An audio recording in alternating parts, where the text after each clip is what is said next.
यह भगवद गीता के पहले अध्याय के 7, 8 और 9 नंबर के श्लोक हैं। अस्माकं तु विशिष्टा ये तान्निबोध द्विजोत्तम नायिका मम सैन्यस्य संज्ञार्थ ताम्रविमीते सात भवान भीष्मश्च कर्णश्च कृपश्च समितिंजय अश्वत्थामा विकर्णश्च सौमतिस्तथैव च आठ अन्ये च बहवः शूरा मदर्थे त्यक्तजीविता नानाशस्त्र प्रहरणा सर्वे युद्धविशारदाहनो।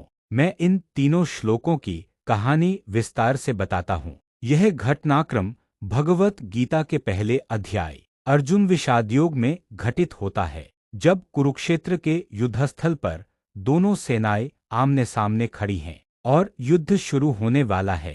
कौरवों और पांडवों के बीच राज्य के अधिकार को लेकर लंबे समय से विवाद चल रहा था। यह विवाद अंततः युद्ध में परिणत हो गया। कौरवों के पास एक विशाल सेना थी, जिसका नेतृत्व भीष्म पितामह कर रहे थे।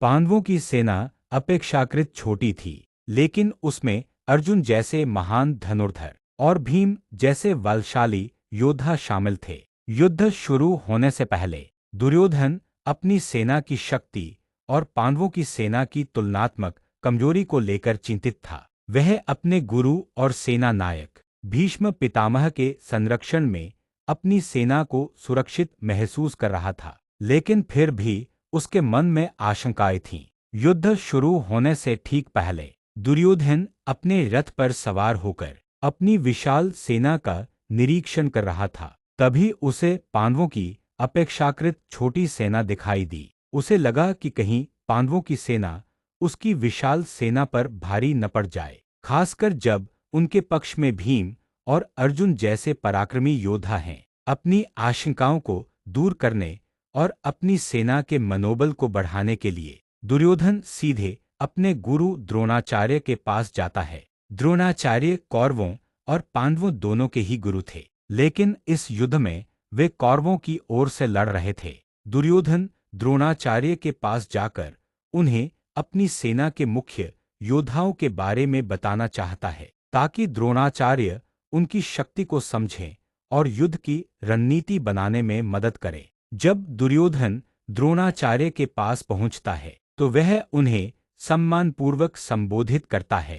पहले श्लोक में वह कहता है, हे ब्राह्मण श्रेष्ठ, अब तुम हमारी ओर के विशिष्ट योद्धाओं को जानो। मेरी सेना के जो नायक हैं, उनको मैं तुम्हें पहचान के लिए बतलाता हूँ। इस श्लोक में दुर्योधन द्रोणाचार्य को द्विजोत्तम ब्राह्मणों में श्रेष्ठ कहकर संबोधित करता है, जो उनके प्रति सम्मान दर्शाता है। वह द्रोणाचार्य से आग्रह करता है कि वे उसकी सेना के विशिष्ट मुख्य पराक्रमी योद्धाओं पर ध्यान दें। दुर्योधन का उद्देश्य इन नायकों का परिचय देना है, ताकि द्रोणाचार्य उनकी शक्ति और क्षमताओं से अवगत हो सके। इसके बाद दूसरे श्लोक में दुर्योधन अपनी सेना के कुछ प्रमुख नायकों के नाम लेता है। आप स्वयं द्रोणाचार्य, भीष्म पितामह, कर्ण, संग्राम विजय कृपाचार्य, अश्वत्थामा, विकर्ण और सोमदत्त का पुत्र भी। दुर्योधन सबसे पहले द्रोणाचार्य का नाम लेता है, जो उन्हें अपनी सेना का एक महत्वपूर्ण हिस्सा मानता है और उनका सम्मान करता है। फिर वह भीष्म पितामह का उल्लेख करता है, जो कौरवों की सेना के सर्वोच्च सेनापति और सबसे शक्तिशाली योद्धा थे। इसके बाद वह कर्ण का नाम लेता है, जो एक महान धनुर्धर और दुर्योधन का घनिष्ठ मित्र था। कृपाचार्य भी कौरवों के गुरुओं में से एक थे और उन्हें संग्रामविजय कहकर उनकी युद्ध कौशलता की प्रशंसा करता है। अश्वत्थामा द्रोणाचार्य के पराक्रमी पुत्र थे। विकर्ण धृतराष्ट्र के पुत्रों में से एक थे, जो अपनी निष्पक्ष राय के लिए जाने जाते थे, लेकिन इस युद्ध में कौरवों की ओर से लड़ रहे थे।